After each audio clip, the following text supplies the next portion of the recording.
Sample problem tayo on surveying. So, dito tayo sa tape measurement, in particular, slope correction. No? So, basahin natin yung sample problem natin. A line measured along the ground is 120 meters.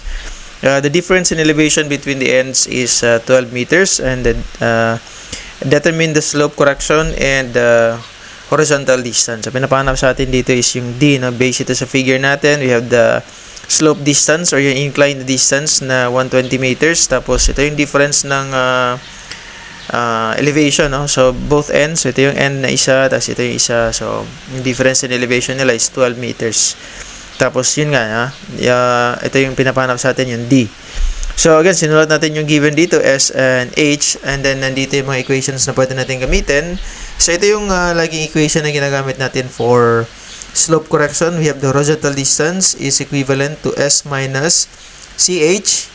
Yung S is the inclined distance, tapos yung CH naman, ito yung correction natin for slope, which is iba-iba yung equation niya depende dun sa value ng grade or yung slope. So ito yung applicable dito sa problem natin, 20%.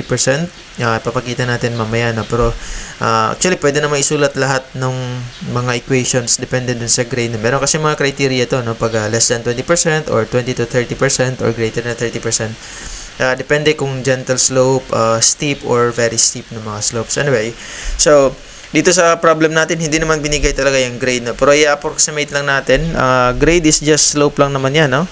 So grade is just rise over run. So makikita natin sa figure natin, yung rise natin is actually 12 meters.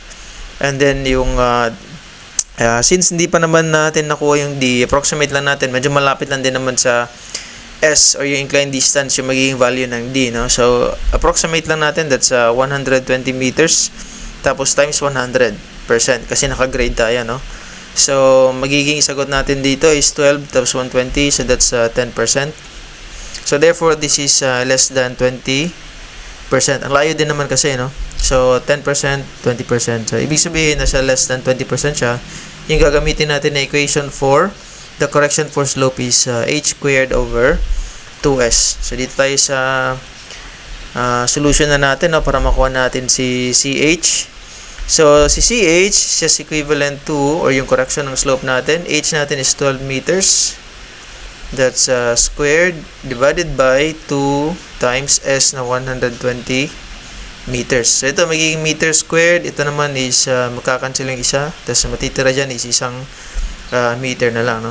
So dito sa calculator natin, CS is equivalent to 0.60 meter, no?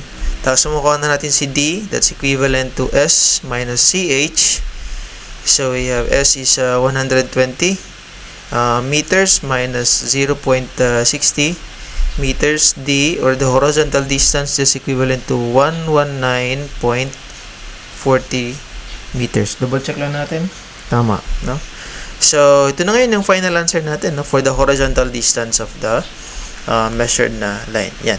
So madali lang, no, pag mga ganito. Pero usually nagko-combine yung mga error correction, no, sa tape measurement pag nasa mga exam na lumalabas, no?